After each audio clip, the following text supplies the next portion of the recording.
পৃথিবীতে কাউকে দেন নাই আর দিবেনও না। তাই মৃত্যুর পরবর্তী জীবন কি করলে কল্যাণ হবে আর কি করলে অকল্যাণ হবে, এটা আপনার আমার বিবেক, বুদ্ধি, চিন্তা, যুক্তির উপর নির্ভর করা যাবে না, বরং আল্লাহর দেওয়া ওহীর উপর নির্ভর করতে হবে। আর ওহীটা কি? ওহী হলো আল্লাহর বাণী কোরআন, আর ওহী হলো নবী সাল্লাল্লাহু আলাইহি ইসলামের বাণী হাদিস। তাই একজন ব্যক্তি মৃত্যুবরণ করার পর তার ওয়ারিশ, তার সন্তান সন্ততি, তার পিতামাতা অথবা তার অভিভাবক এই মৃত ব্যক্তির জন্য কি করবে তা কোরআন থেকে সিদ্ধান্ত নিতে হবে, তা হাদিস থেকে সিদ্ধান্ত নিতে হবে, এবং ওই কোরআন এবং হাদিসে যা করতে বলা হয় তাই আমাদের করতে হবে। যেখানে যেভাবে করতে বলা হয় সেখানে সেভাবে করতে হবে। যদি আমরা সেভাবে করি তাহলে আপনার আমার বাবা মা দাদা অথবা আমাদের আত্মীয় স্বজন যারা মৃত্যুবরণ করেছেন তাদের জন্যও কল্যাণ হবে আর আমাদের জন্য কল্যাণ হবে। প্রিয় ভাইয়েরা, একজন ব্যক্তি মৃত্যুবরণ করার পর কি কি করলে মৃত্যু ব্যক্তির ইসালে সওয়াব হয়, মানে তার নিকটে নেকি পৌঁছায়, তার কবরের আযাব মাফ হয়, জাহান্নাম থেকে মুক্তির ব্যবস্থা হয়, জান্নাতে তার মর্যাদা বাড়ানো হয়, এ বিষয়ে বিস্তারিত বর্ণনা আছে হাদিসে, সংক্ষিপ্ত বর্ণনা আছে কোরআনে। আমরা প্রথমে কোরআন থেকে নেই যে মৃত্যু ব্যক্তি দুনিয়া থেকে বিদায় নেওয়ার পর যে কোনো মুসলিম তার জন্য দোয়া করবে, এটা সবার জন্য উন্মুক্ত। দান করা এটা মৃত ব্যক্তির জন্য একটি অন্যতম দায়িত্ব। আল্লাহ তাআলা সূরা মুনাফিকুনের 9 এবং 10, 11 এই তিনটি আয়াতে দানের গুরুত্ব সম্পর্কে কথা বলেছেন। আমি সংক্ষিপ্ততার কারণে 10 নম্বর আয়াতটা আপনাকে শোনাচ্ছি। আল্লাহ কি বলছেন? ওয়া আনফিকু মিম্মা রাযাকনাকুম মিন ক্বাবলি আইয়াতিয়া হাদাকুমুল মাউত।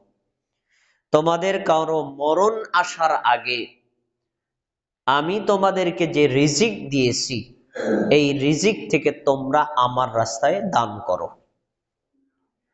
তার মানে আল্লাহ তাআলা আদেশ করেছেন মৃত্যুর আগে আমাদেরকে দান করতে আল্লাহর রাস্তায়, মসজিদে, মাদ্রাসায়, ওয়াজে, মাহফিলে, ইলম চর্চায়, কোরআন হাদিস প্রচারে, অথবা গরিব, মিসকিন, অসহায় এই দারিদ্র লোকদেরকে দান করতে বলেছেন। কেন বলেছেন? তার কারণ বলছেন যে যখন তোমার মৃত্যু এসে যাবে, মৃত্যুর নিদর্শন শুরু হবে, মালাকুল মাউত তোমার চোখের সামনে ভাসবে, তখন তুমি বুঝতে পারবা দানের গুরুত্ব কত বেশি।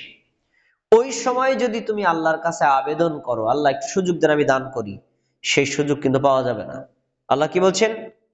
ফায়াকুল রব্বি লাউলা আখরতানি।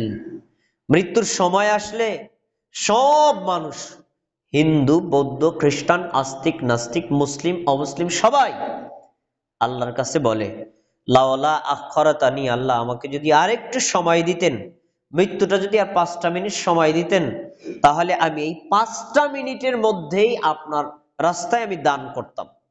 ফাআসসাদাকা, আমি দান করতাম, সাদাকা করতাম, ওয়াকুম মিনাস সলিহিন, আর নেককার ব্যক্তিদের অন্তর্ভুক্ত হয়ে যেতাম। এই যে আবেদন মৃত্যুর সময় করবে তা কবুল করা হবে নাকি হবে না, পরের আয়াতে আল্লাহ বলছেন ওয়ালা ইউআখিরুল্লাহু নাফসান ইযা জাআ আজালুহা। যখন মৃত্যু এসে যাবে তখন কারো জন্য মৃত্যু 1 সেকেন্ড আগেও হবে না, পরেও হবে না। যখন আল্লাহ নির্ধারিত করেছেন তখনই হবে।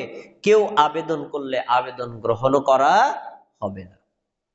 আমরা এই আয়াতটি থেকে একটা জিনিস পাই, মরার সময় মানুষ অনুভব করে, বুঝতে পারে দানের গুরুত্ব কত বেশি। দান করলে মৃত্যুর সময় তার মৃত্যুটা কত সহজ হয়, দান করলে তার জন্য কত কল্যাণ হয়, দান করলে পরকাল কতটা তার জন্য সুগম হয়, তখন সে বুঝতে পারে। এজন্য আমাদের উচিত হবে আমাদের নিজেদের মৃত্যু আসার আগে দান করা, অথবা আমাদের আত্মীয় স্বজন কেউ যদি মৃত্যুবরণ করে তাদের পক্ষ থেকে দান সাদাকা করা। এখন কেউ যদি দান করে কিভাবে করবে, করলে তার কোনো নেকি হবে কিনা, এ বিষয়ে হাদিসে বিস্তারিত বর্ণনা আছে, আমি কয়েকটা হাদিস আপনাকে শোনাচ্ছি।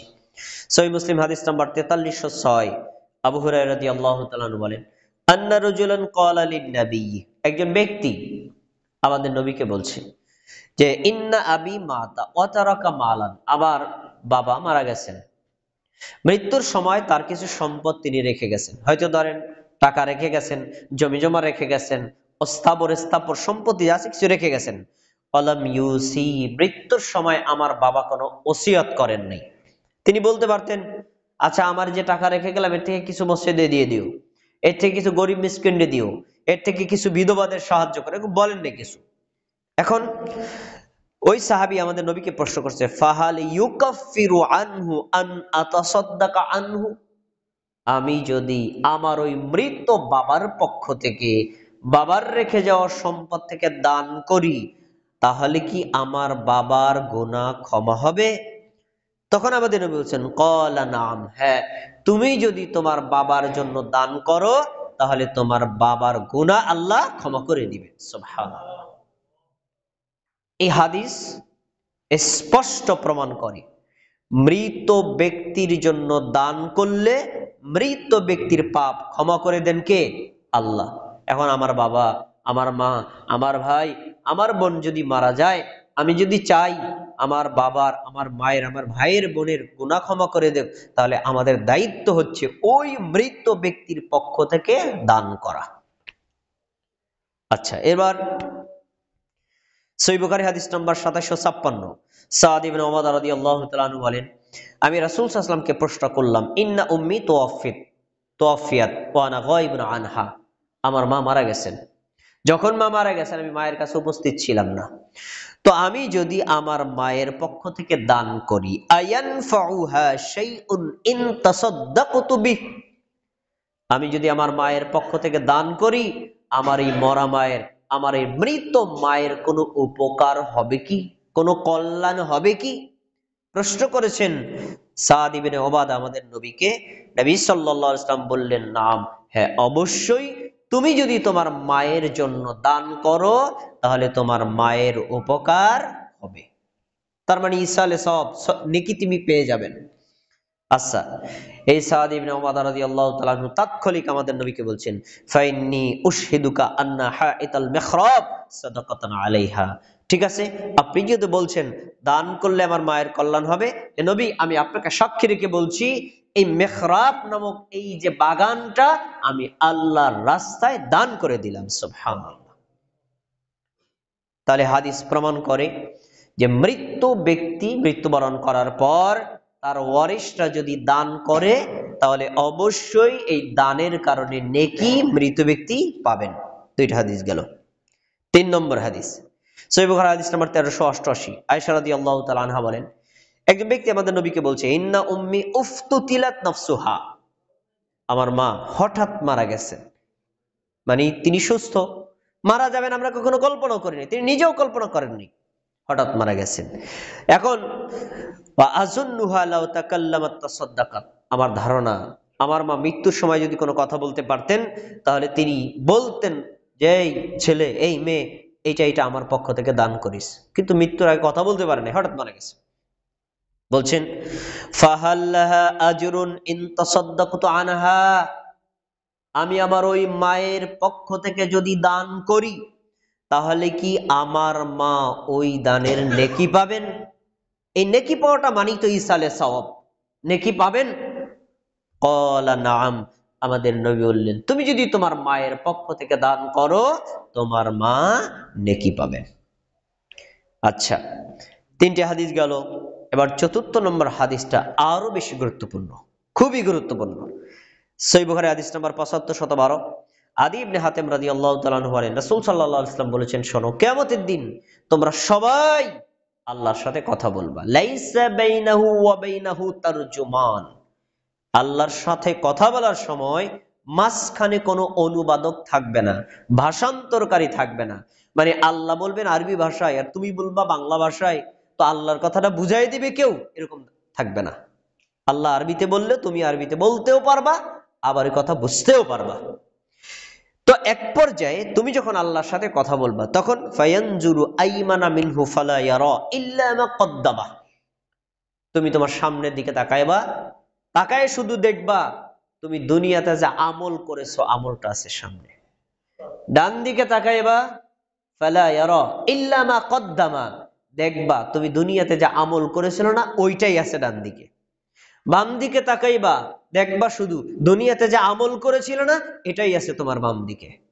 একটু খেয়াল করেন, সামনে আমার আমল, ডানে আমার আমল, বামে আমার আমল, তাহলে সেই দিনের বন্ধুকে আমল, আর কেউ না।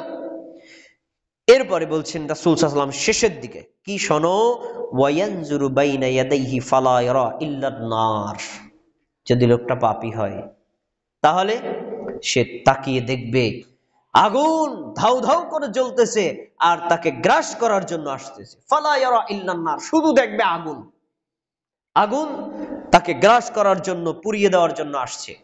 তখন রাসূল সাল্লাল্লাহু আলাইহি ওয়াসাল্লাম বলেন ফাত্তাকুন নার, তোমরা ওই জাহান্নামের আগুনকে ভয় করো, জাহান্নামের আগুন থেকে বাঁচাও। কিভাবে বাঁচবা শোনো, ওয়ালাউ বিশিক্কিন তামরাহ, আরে খেজুরের একটা আটি আল্লাহর রাস্তায় দিয়ে হলেও জাহান্নামের আগুন থেকে বাঁচো।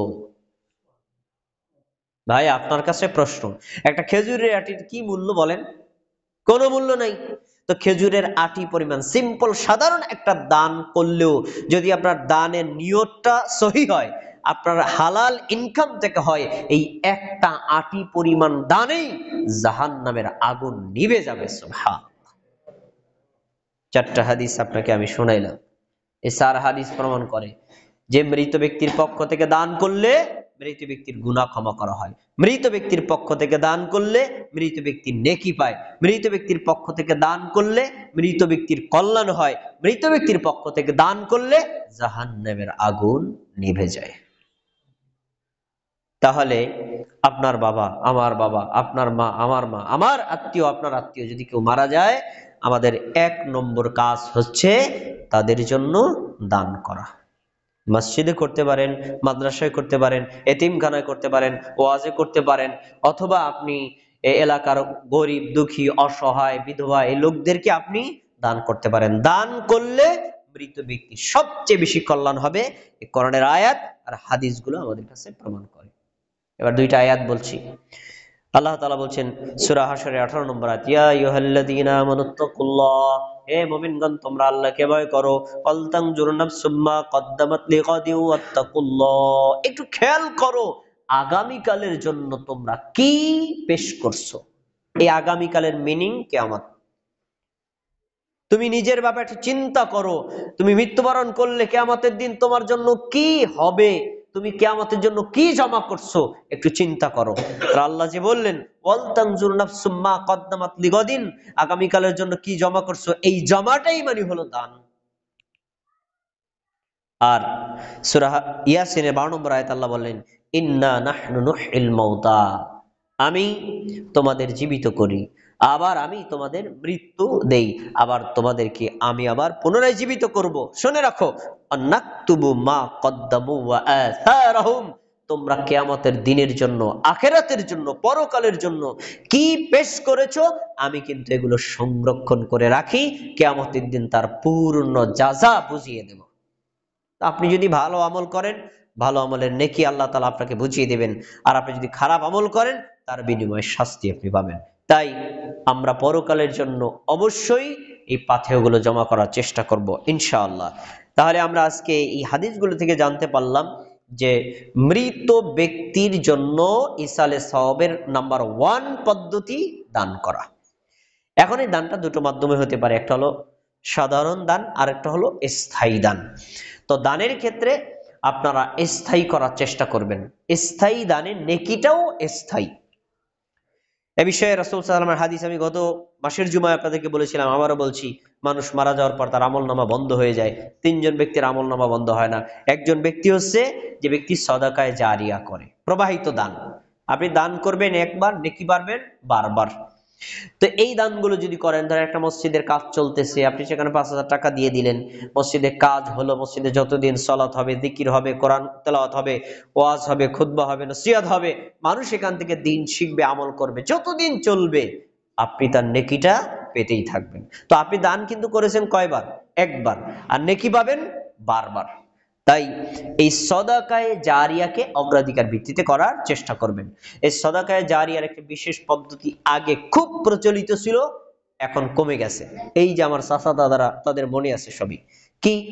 আগে যেমন মনে করেন একটা মসজিদের জন্য, এক মসজিদ ধরেন এই জায়গাটা আমি দিলাম, তো ওই চাচা বলেন আমিও তো জায়গা দিব। তো জায়গা কোথায়? আমার ওই শখে যান, ওই জায়গায় ওইটাই আমি অক্ষ করে দিলাম, ওখানকার প্রত্যেক বছরে ফসল হবে না, ও ফসলগুলো বিক্রি করে মসজিদে খাটায় দিব।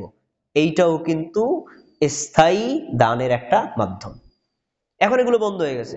এখন আর ওইভাবে কেউ জমি জমা দিতে চায় না মসজিদে, কিন্তু দেন আপনি স্থায়ী পাবেন, কি পাবেন। দেখেন আনাস রাদিয়াল্লাহু তাআলা আনহু বলেন, আল্লাহ তাআলা কোরআনের আয়াত নাযিল করলেন, লান তানালুল বিররা হাত্তা তুনফিকু মিম্মা তুহিব্বুন। তোমরা যে ভালোবাসো এটা যদি আল্লাহর রাস্তায় দান না করো, তাহলে তোমরা কোনোদিন কল্যাণ হাসিল করতে পারবে না। আয়াত নাযিল হওয়ার পরে সাহাবী আবু তালহা আমাদের নবীর কাছে এসে বলছেন, আল্লাহ রাসূল, আল্লাহ তাআলা যে আয়াত নাযিল করছেন, আমার প্রিয় জিনিসটা যদি আল্লাহর রাস্তায় দান না করি, তাহলে আল্লাহ তাআলা আমাদেরকে নেকি দিবেন না। তো এখন আমার তো বাইরুহা নামে একটা বাগান আছে মদিনার নিকটবর্তী স্থানে, যেখানে খেজুরের বাগান, খেজুর হয় অনেক, সেখান থেকে খেজুর বিক্রি করি। আর নবী সাল্লাল্লাহু আলাইহি ওয়াসাল্লাম আপনি সেখানে যান, ওখান থেকে পানি পান করেন, ওখানে আপনি বসেন, ছায়া গ্রহণ করেন, খেজুর খান। তো এই জায়গাটা আমার কাছে খুব প্রিয়, তাহলে আমি এই জায়গাটা আল্লাহর রাস্তায় দান করে দিলাম। সুবহানাল্লাহ, এই যে অক্ষ করে দিলাম। রাসূল সাল্লাল্লাহু আলাইহি ওয়াসাল্লামের মন্তব্য শুনেন, তিনি বললেন যে যালিকা মালুন রাবিহুন, আবু তালহা, তুমি যে বাগানটা আল্লাহর রাস্তায় দান করলা, এটা আসলেই লাভজনক একটা সম্পদ, লাভজনক একটা সম্পদ। কবিলনাহু, আমি তোমার এই মালটা গ্রহণ করলাম, মানে ওই জমিটা নিলাম, বাগানটা নিলাম। তবে শোনো, মিনকা, আমি তোমার পক্ষ থেকে এটা নিয়া অরাদাদনাহু আলাইকা, তোমাকে আবার ফেরত দিয়ে দিলাম। কেন ফেরত দিচ্ছেন? এই বাগান তো আমার দরকার নাই, বাগানটা করবো কি? তা কাজ করো, তুমি এক কাজ করো, ফাজআলহু ফিল আকরাবিনা, তুমি এই বাগানটার যে সকল উৎপাদিত ফসল হয়, ফল হয়, এগুলো তোমার আত্মীয় স্বজন, নিকটাত্মীয় যারা আছে তাদের মধ্যে বন্টন করে দাও, তাহলেই তুমি নেকি পেয়ে যাবে। তিনি প্রতি বছর এই কাজ করতেন। তা দেখেন রাসূলুল্লাহ সাল্লাল্লাহু আলাইহি ওয়াসাল্লামের সাহাবায়ে কেরামদের মধ্যে এরকম মৃত ব্যক্তির জন্য অথবা নিজের জন্য স্থায়ীভাবে অক্ষ করে দান করার পদ্ধতি ছিল। এটা স্থায়ীভাবে নেকি পাওয়ার একটা বড় মাধ্যম। আচ্ছা, এবার আসুন, আপনার বাবা আমার বাবা, আপনার মা আমার মা, অনেকেরই আছেন মারা গেছেন।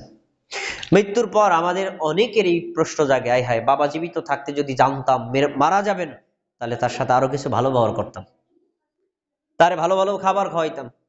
কিন্তু মারা গেছেন, কল্পনাও করিনি মারা গেছেন। এখন বাবা যেহেতু নাই, বাবার জন্য কিছু করা যায় নাকি, এরকম পনে আবেগ প্রশ্ন আমাদের জাগে না? জাগে তো। বাবা জীবিত থাকলে, মা জীবিত থাকলে খেদমত করতাম, হঠাৎ করে মারা গেছেন, তো এখন কি করার আছে? রাসূল সাল্লাল্লাহু আলাইহি ওয়াসাল্লাম এর সাহাবীদের নিদর্শন থেকে শোনেন। আপনার বাবা আপনার মা যদি মারা যায়, তাহলে আপনার দায়িত্ব হচ্ছে আপনার বাবার যে সকল ঘনিষ্ঠ বন্ধু ছিল তাদের সাথে ভালো ব্যবহার করা। আপনার মা যদি মারা যায়, আপনার মায়ের যারা ঘনিষ্ঠ বান্ধবী ছিল তাদের সাথে ভালো ব্যবহার করা। একজন সাহাবী কি করছেন দেখেন, আব্দুল্লাহ ইবনে ওমর রাদিয়াল্লাহু তাআলা আনহু, তিনি একটা গাধার উপর আরোহণ করে এক জায়গায় রওনা দিচ্ছেন।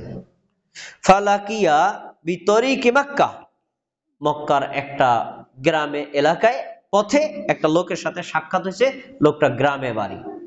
দেখার পরে ফাসাল্লামা আলাইহি আব্দুল্লাহ, আব্দুল্লাহ ইবনে ওমর ওই গ্রামের লোকটাকে সালাম দিলেন। সালাম দেওয়ার পরে বললেন কি, আপনি কোথায় যাবেন? ধরেন উদাহরণস্বরূপ আমি শরীয়তপুর যাব, তো ওঠেন ওঠেন, আমার এই গাধার উপর ওঠেন। উঠাইলো। আব্দুল্লাহ ইবনে ওমরের মাথার উপর ছিল একটা দামি পাগড়ি, এই পাগড়িটা খুলে ওই লোকটার মাথায় পরাইয়া দিলেন। তখন কিন্তু আমাদের নবী জীবিত নাই, তিনি মারা গেছেন।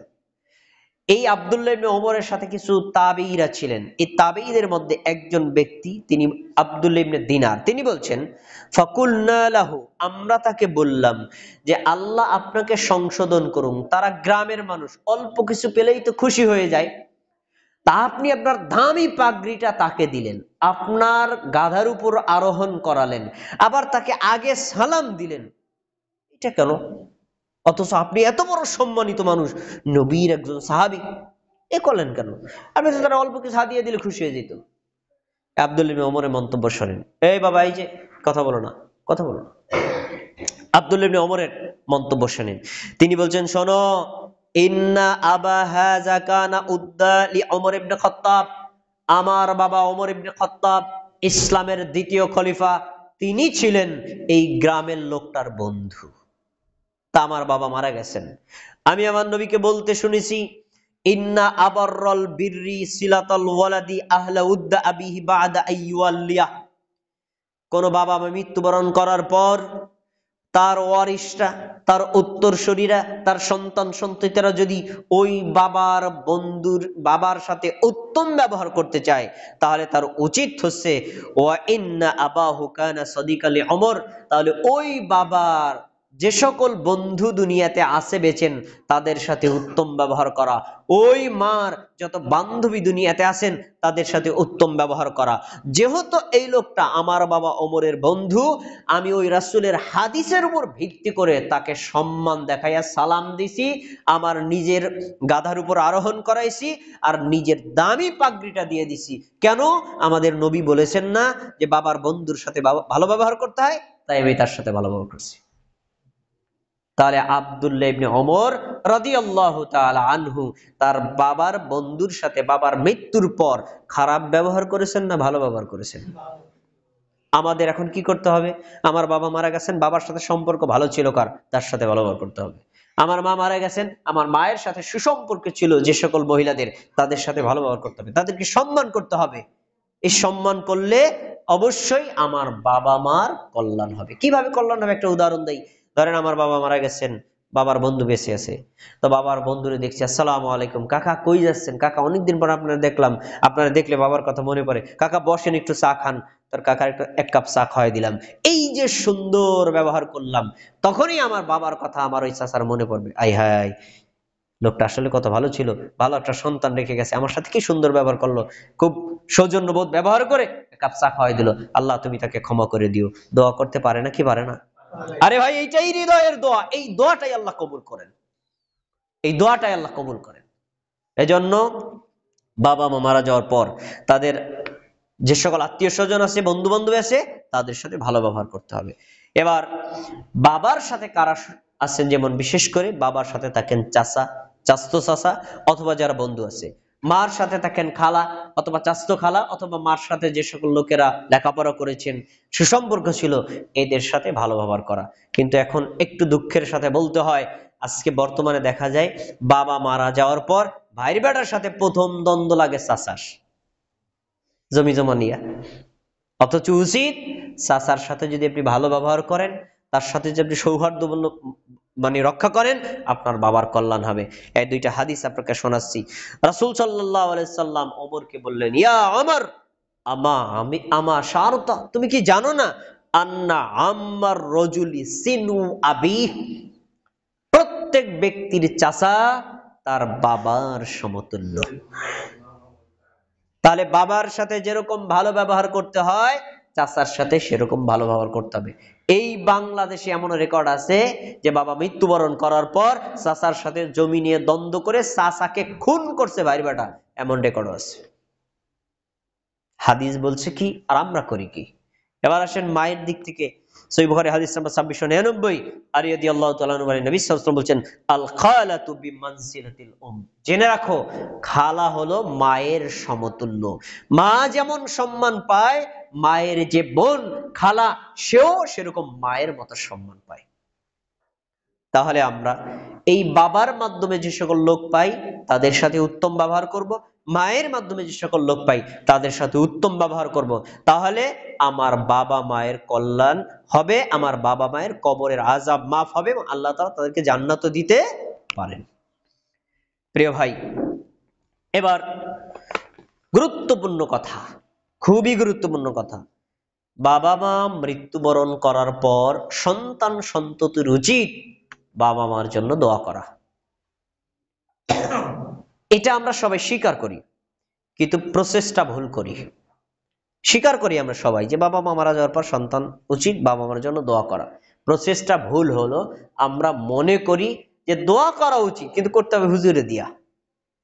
দোয়া করা উচিত, করতে হবে পীর সাহেবরে দিয়া, দোয়া করা উচিত, করতে হবে হলো ইমাম সাহেবরে দিয়া, এই ধারণাটা ভুল।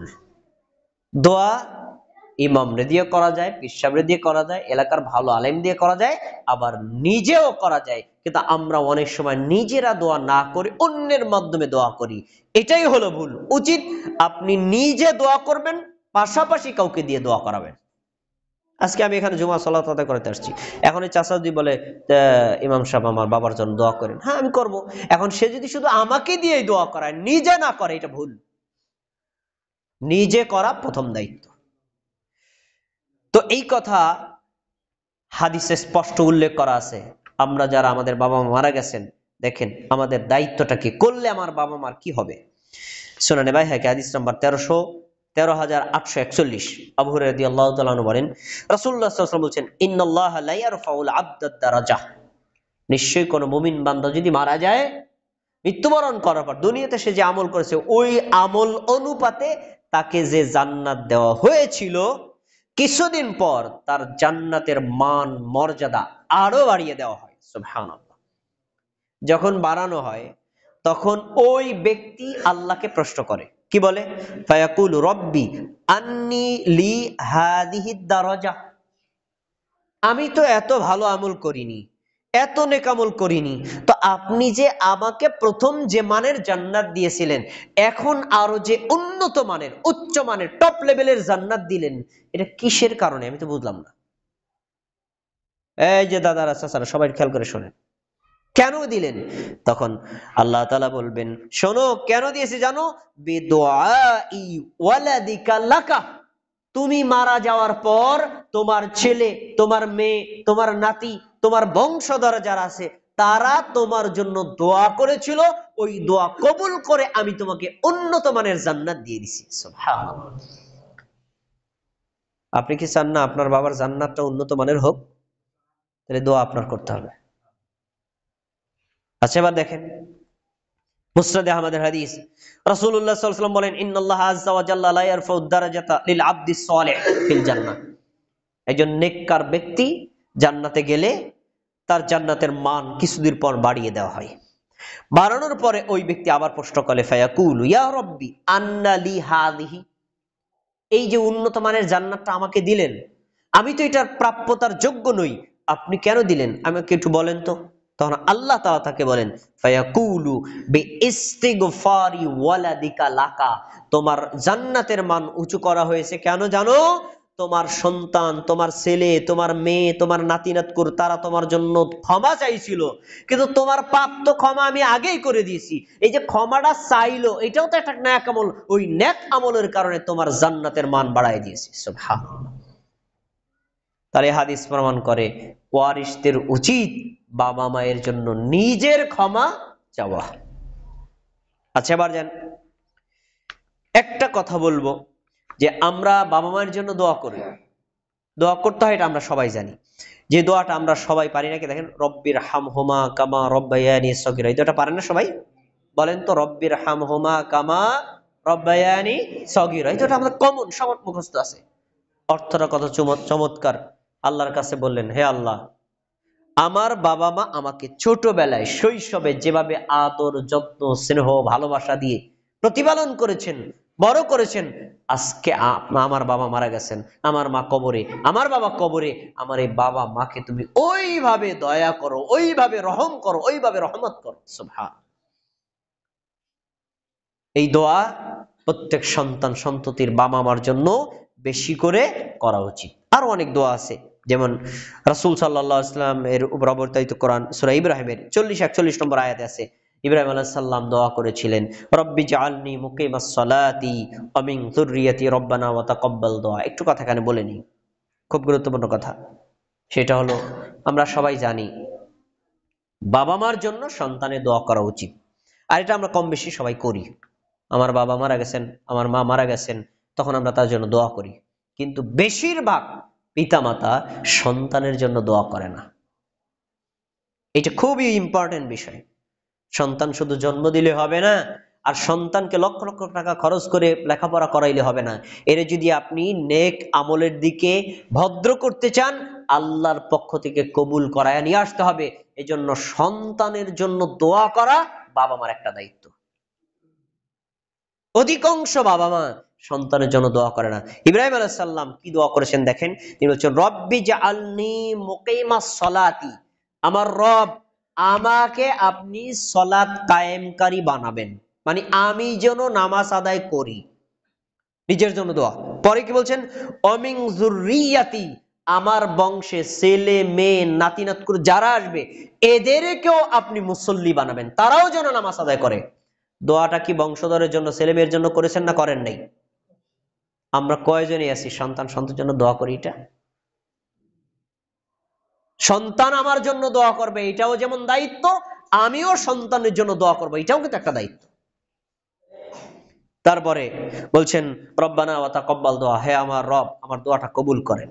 পরে দেখেন রব্বানা গফিরলি ওয়ালিদাইয়া ওয়ালিল মুমিনিনা ইয়াওমা ইয়াকুমুল হিসাব, তিনি দোয়া করেছেন আল্লাহ আপনি আমাকে ক্ষমা করেন, আমার বাবা মাকে ক্ষমা করেন, এবং যেই সকল মুমিন বান্দা আছে তাদেরকেও ক্ষমা করেন। তাহলে তিনি কি বাবা মার জন্য ক্ষমা চেয়েছেন না চান নাই? তাহলে বাবা মার জন্য ক্ষমা চাইতে হবে। আর অনেক দোয়া আছে, এখানে তো দোয়া শেখানোর খুতবার সময় না, তাই যে কথাগুলো বললাম মূল কথা হলো আমরা নিজেদের সন্তানের জন্য দোয়া করব, আবার বাবার জন্য দোয়া করব।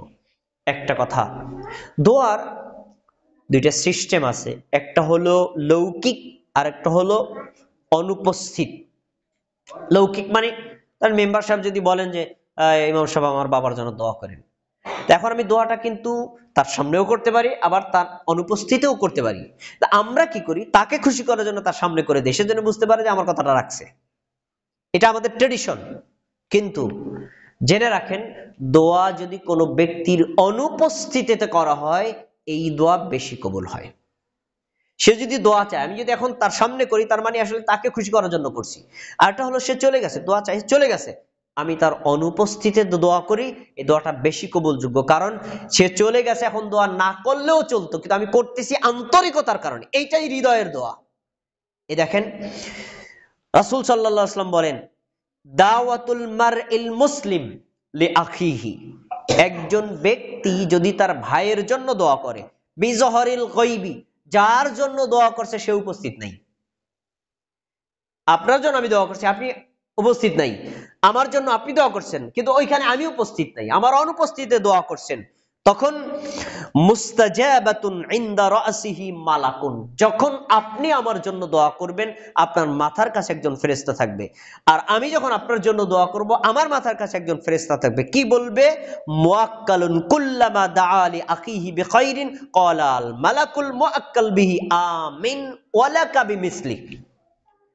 আমি যখন বলবো আল্লাহ আব্দুল্লাহকে ক্ষমা করে দেন, পাশের এই ফেরেশতা বলছে আল্লাহ এই শহীদ তার ভাই আব্দুল্লাহর জন্য ক্ষমা চাইছে না, তুমি তাকেও ক্ষমা করো, তার জন্য যা চাই তুমি তার জন্য কবুল করো। সুবহানাল্লাহ। আজকে যদি আপনার অনুপস্থিতিতে আপনার জন্য আমি দোয়া করি, তো আমার আল্লাহ তাআলা আপনার জন্য আমি যা চাইছি আল্লাহ আমাকেও তা দিবেন। তাহলে অপর মুসলমানের জন্য কল্যাণ দোয়া করলে আমার জন্য কি ক্ষতি না উপকার? উপকার না? তাহলে হাদিস প্রমাণ করে যে আপনার ভাই, আপনার প্রতিবেশী, আপনার আত্মীয় স্বজন, আপনার পরিচিত জন যারাই আছেন, সে আপনার কাছে দোয়া চাক অথবা নাই চাক, উপস্থিত থাক অথবা নাই থাক, আমরা তাদের জন্য দোয়া করব। মুমিনদের জন্য দোয়া করলে নিজেরই কল্যাণ হয়। এবার খুব গুরুত্বপূর্ণ একটা কথা, আমরা এতক্ষণ যে কথাগুলো শুনলাম তাতে আমাদের একটা ধারণা হতে পারে হায় হায় আমাদের বাবা মা জীবিত থাকলে বাবা মার জন্য কত কিছু করতাম, কিন্তু বাবা মা তখন মারা গেছেন, এখন কি করার আছে? হ্যাঁ, বাবা মা মৃত্যুবরণ করার পরেও আপনাদের কিছু করণীয় আছে। জীবিত থাকলে তাদের সেবা করা, তাদের সম্মান করা, তাদের শ্রদ্ধা করা, তারা অসুস্থ হলে চিকিৎসা করা এবং তাদের কথা মান্য করা, তাদেরকে শ্রদ্ধা সম্মানের সাথে তাদের দেখা, এগুলো ঠিক আছে। কিন্তু মারা গেছেন, এখন আপনার দায়িত্ব আছে না? আছে। দেখেন আবু দাউদের হাদিস, আবু মালিক ইবনে রবিয়া এই সাহাবী আমাদের নবীর কাছে, তিনি বলছেন যে একজন ব্যক্তি আমাদের নবীর কাছে আসলেন, এসে বললেন হাল বাকিয়া মিন বিররিন আবাওয়াইয়া শাইউন আবাররুহুমা মিন বাদি মাউতিহিমা। আল্লাহ রাসূল, বাবা মা জীবিত থাকলে তাদের ভালো ব্যবহার করতে আমরা জানি, কিন্তু বাবা মা মারা যাওয়ার পর এই মৃত বাবা মায়ের সাথে উত্তম ব্যবহার করার কোনো প্রসেস, কোনো পদ্ধতি বাকি থাকে কি? তারা মারা গেছেন, এখনো কি কিছু করার আছে? রাসূল সাল্লাল্লাহু আলাইহি ওয়াসাল্লাম বললেন, ক্বালা নাম, হ্যাঁ, তোমার বাবা মা মারা গেছে, তারপরেও তুমি তোমার বাবা মার সাথে ভালো ব্যবহার করতে পারবা, এরকম কিছু দায়িত্ব, কাজ তোমার আছে।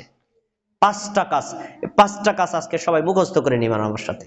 1 নম্বর, আসসালাতু আলাইহিমা, তুমি তোমার মায়ের জন্য, তুমি তোমার বাবার জন্য দোয়া করবা।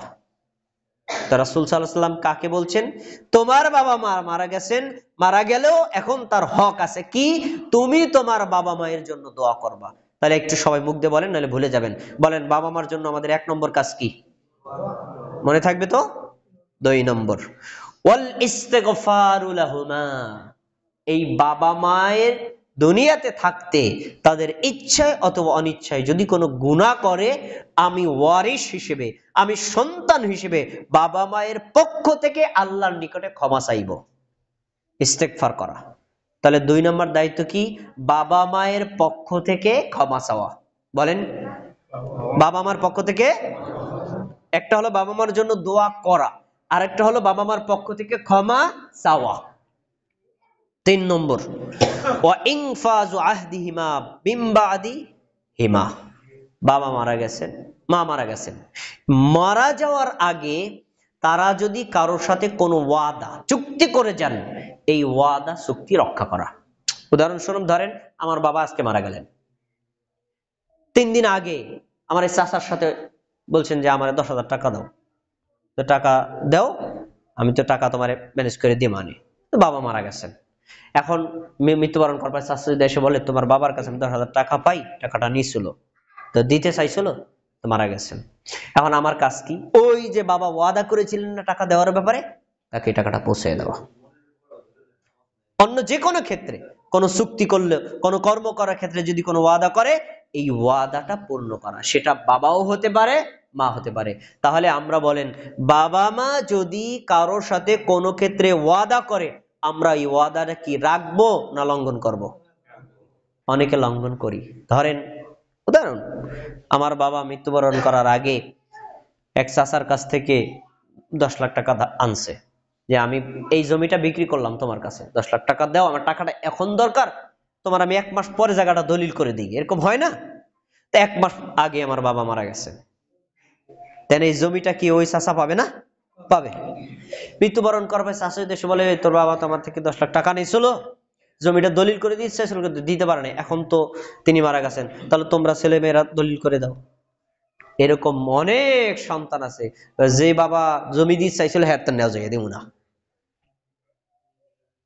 10 লক্ষ টাকা অঙ্ক বড়, টাকাও দিতে মনে চায় না, আবার জমি ছুটে গেলে ভাগ থেকে চলে যায়, তাও দিতে মনে চায় না।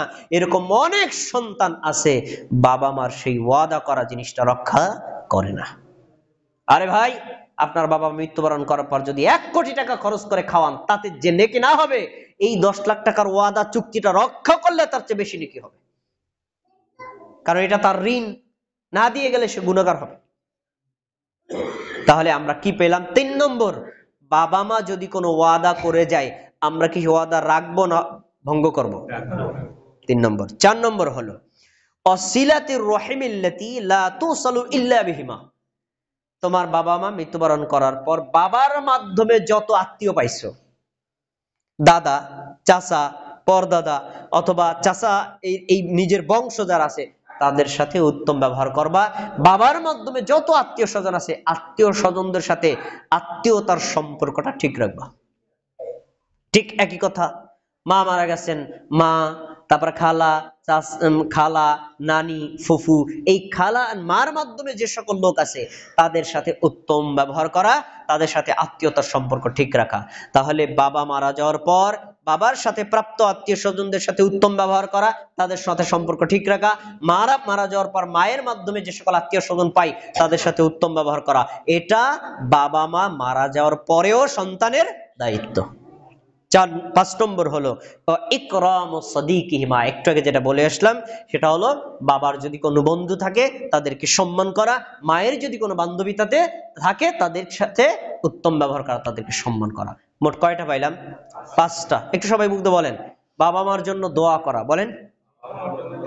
বাবা মার জন্য ক্ষমা চাওয়া, বাবা মায়ের ওয়াদা রক্ষা করা, বাবা মায়ের মাধ্যমে আত্মীয় স্বজন যারা পাই তাদের সাথে সুসম্পর্ক রক্ষা করা, আর বাবা মায়ের বন্ধু বান্ধবীদের সাথে তাদের সাথে উত্তম ব্যবহার করা। আমরা এই 5টা কি করতে পারবো না ইনশাআল্লাহ? তো খুব জটিল কিছু না, আমরা যদি করি তাহলে অবশ্যই আমার বাবা এবং মা মৃত্যুবরণ করলেও কবরে তাদের অনেক কল্যাণ হবে। প্রিয় ভাই, এখন একটা কথা বলবো, এই কথাটা আজকের খুতবার একদম ক্রিম, মূল, একদম আসল কথা। সেটা হলো যে আপনি যদি চান আপনার বাবা মারা গেছেন, কবরে তার আযাব মাফ হোক, তার আল্লাহ জান্নাত হোক, জাহান্নাম থেকে মুক্তি পাক এবং তার জান্নাতে মর্যাদা বেড়ে যাক, এগুলো যদি চান তাহলে আপনার দায়িত্ব হচ্ছে নিজে বেশি বেশি নেকামল করা, নিজে বেশি বেশি নেকামল করা। এইটা একদম খুবই গুরুত্বপূর্ণ বিষয়। এক্ষেত্রে আমরা সবচেয়ে বেশি অবহেলা করি। কেন? কারণ হলো, দেখেন, আমার বাবা মা যা কিছু উপার্জন করেছেন, ব্যবসা করে ধরেন কোটি টাকা ইনকাম করেছেন, তারপরে সে টাকা দিয়ে জমি কিনেছেন, শরীয়তপুরে কোটি টাকার বাড়ি আছে, এই আপনাদের সিকন্দিনীগার তার লক্ষ লক্ষ কোটি টাকার সম্পদ আছে। এগুলো যেমন তার অর্জিত সম্পদ, ঠিক আমার বাবা মায়ের অর্জিত সম্পদ আমি সন্তানও। এখন ওই বাবা মায়ের অর্জিত সম্পদ বাবা মা দান করলে যেমন নেকি পেতেন, বাবা মা ওই সম্পদ থেকে নিজেরা খেলে যেরকম নেকি পেতেন, আল্লাহ রাস্তায় দান করলে যেমন নেকি পেতেন, আমিও তো বাবার একটা সম্পদ।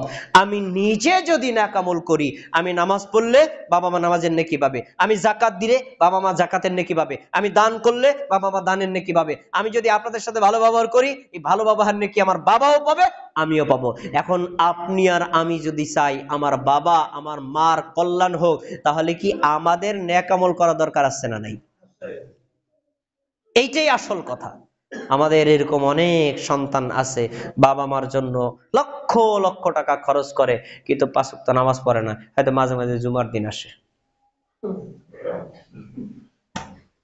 আপনি যদি আপনার বাবার কল্যাণ চান, আপনার মায়ের কল্যাণ চান, আপনার উচিত হবে নিজে বেশি বেশি নেকামল করা। শুনে রাখেন, রাসূল সাল্লাল্লাহু আলাইহি ওয়াসাল্লাম বলেন, ইন্না আওলাদাকুম মিন আতিয়াকুম মিন কাসবিকুম ফাকুলু মিন কাসবি আওলাদিকুম। শোনো, তোমাদের যে সকল হালাল ইনকাম আছে তার বিজলে তোমাদের সন্তানও একটা হালাল ইনকাম। তোমার সন্তান যদি আয় করে, ওই টাকাটা তোমার জন্য ওই রকম ভাবে খাওয়া হালাল, নিজে আয় করে খাওয়াটা যেমন হালাল। আমি নিজে 10 লাখ টাকা ইনকাম করছি, এই টাকাটা আমার জন্য কি খাওয়া হারাম না হালাল? হালাল। আমার সন্তান যদি আয় করে, ওখান থেকে আমার জন্য খাওয়াও হালাল। তাহলে সন্তানের ইনকাম আমার ইনকাম একই। তাহলে বোঝা যায়, আমার সন্তান যদি নেকামল করে আমি তার নেকামলের ভাগ পাবো, আমার সন্তান যদি দান করে আমি তার দানের ভাগ পাবো। আর আপনি যদি চান আপনার বাবার কল্যাণ হোক, আপনার মায়ের কল্যাণ হোক, আপনার বেশি বেশি নেকামল করতে হবে। সর্বশেষ একটা কথা বলে আজকের আলোচনা শেষ করব। প্রিয় ভাই, এতক্ষণ পর্যন্ত যে কথাগুলো বলেছি, এখন একটা কথা বলো পুরো উল্টা, সব একেবারে আজকের আলোচনা সব উল্টে যাবে। এতক্ষণ বললাম বাবা মা মারা গেলে দোয়া করতে হয়, বাবা মা মারা গেলে ক্ষমা চাইতে হয়, বাবা মা মারা গেলে তাদের ওয়াদা রক্ষা করতে হয়, বাবা মা মারা গেলে তাদের ঋণ পরিশোধ করতে হয়, বাবা মা মারা গেলে তাদের জন্য বেশি বেশি দান করতে হয়। এগুলো সবই ঠিক থাকবে একটা শর্তে, আপনার বাবা যদি ইমানদার হয়, আপনার বাবা যদি মুমিন হয়, আপনার বাবা যদি মুসলিম হয়। আর যদি সে মুমিনই না হয়, মুসলিমই না হয়, ইমানদার না হয়, তার জন্য যদি সারা দুনিয়াও দান করেন, কোনো নেকি হবে না। তাহলে আপনার বাবার দিকে লক্ষ্য রাখতে হবে, আপনার বাবা কোনো ঈমান ধ্বংসকারী কোনো কাজ করে কিনা। মুসলিম থেকে বের হয়ে যায় এমন কোন অন্যায় কাজ করে কিনা, শিরিক থেকে বাবাকে দূরে রাখতে হবে, বেদাত থেকে বাবাকে দূরে রাখতে হবে, সুন্নাত অনুযায়ী আমল করার ব্যাপারে বাবাকে অনুরোধ করতে হবে এবং তাওহীদের উপর থাকার ব্যাপারে বাবাকে অনুরোধ করতে হবে। যদি সুন্নাত আর তাওহীদের উপর থাকে তো যদি আমি তার জন্য দোয়া করি কাজে লাগবে, আর যদি তার জন্য দান করি তাহলে কাজে লাগবে। কিন্তু বাবা যদি তাওহীদ থেকে বিচ্ছিন্ন হয়ে যায়, সে যদি শিরিক করে, তাহলে বাবার জন্য দান করলেও কাজে লাগবে না, দোয়া করলেও ওখানে কাজে লাগবে না। হাদিসটা শুনে আলোচনা শেষ করছি। রাসূলুল্লাহ সাল্লাল্লাহু আলাইহি ওয়াসাল্লামের একজন সাহাবী, তার নাম আমর ইবনে আস, তিনি বলছেন আমার বাবা, আমর ইবনে আস বলছেন আমার বাবা জাহিলি যুগে বড় বদান্য ছিলেন, বড় বদান্য, প্রায় 100 গোলাম আজাদ করেছেন, হাজার হাজার টাকা খরচ করে লোকজনকে খাওয়াইতেন, অসহায় লোকদেরকে দেখাশোনা করতেন, বিধবাদের আবাসনের ব্যবস্থা করতেন। তো আমার বাবা কি কোনো নেকি পাবেন এর বিনিময়ে? আপনারা তো পান নাই, আপনি নবী হওয়ার আগেই তো মারা গেছেন। তা আমাদের নবী কি বলছেন শোনেন, ইন্নাহু লাউ কানা মুসলিমান, যদি সে মুসলিম হতো, ফাআতাকতুম আনহু, তুমি যদি তার পক্ষ থেকে কোনো গোলাম আজাদ করতা, আও তাসাদদাকতুম আনহু, তার পক্ষ থেকে দান করতাও, আও হাজাজতুম আনহু, তার পক্ষ থেকে তুমি যদি হজ করতা, বালাগাহু যালিকা, তাহলে এই গোলাম আজাদের নেকি, হজের নেকি, দানের নেকি সে পাবে। আর যদি সে মুসলমানই না হয় কিচ্ছু পাবে না, মুসলমান যদি না হয় তাহলে কিছুই পাবে না। আর আরেকটা হাদিস একটু ব্যাখ্যা করবেন, ফালাউ কানা আকররা বিত্তাওহীদ, সে যদি তাওহীদের স্বীকৃতি দেয় এবং এই স্বীকৃতির উপর অটল থাকে, ফাসুমতা, তুমি যদি তার পক্ষ থেকে রোজা রাখো, ওয়া তাসাদদাকতা, তুমি যদি তার পক্ষ থেকে দান করো, নাফাহু যালিকা, তাহলে তার উপকার হবে। আর যদি সে মুমিন মুসলমান তাওহীদের উপর নাই থাকে, তাহলে সে কখনো এর বিনিময়ে পাবে না। এজন্য আপনাদেরকে বলি প্রিয় ভাইয়েরা, আমল কম করেন আর বেশি করেন, কিন্তু আপনি একটা জিনিস মনে রাখবেন, শিরিক কখনো করা যাবে না, বেদাত কখনো করা যাবে না, আল্লাহ ছাড়া অন্য কারোর সামনে মাথা নত করা যাবে না, আল্লাহ ছাড়া কোনো গায়রুল্লাহকে, কবরকে, মাজারকে, পীরকে কখনো সেজদা করা যাবে না। যদি করেন, আপনার সন্তান যদি আপনার জন্য কোটি টাকাও ব্যয় করে, কোনো নেকি কবরে পাবেন না। আমি 2টা খুতবায়, গত মাসের খুতবায় এই ইসালে সওয়াব নিয়ে আলোচনা করলাম, আজকের এই খুতবায় ইসালে সওয়াব নিয়ে আলোচনা করলাম। যে কথাগুলো বলেছি সব কোরআন এবং হাদিস থেকে। আমরা কি আমলগুলো ধরে রাখার চেষ্টা করবো ইনশাআল্লাহ? আল্লাহ আমাদের তৌফিক দান করুন, আমিন।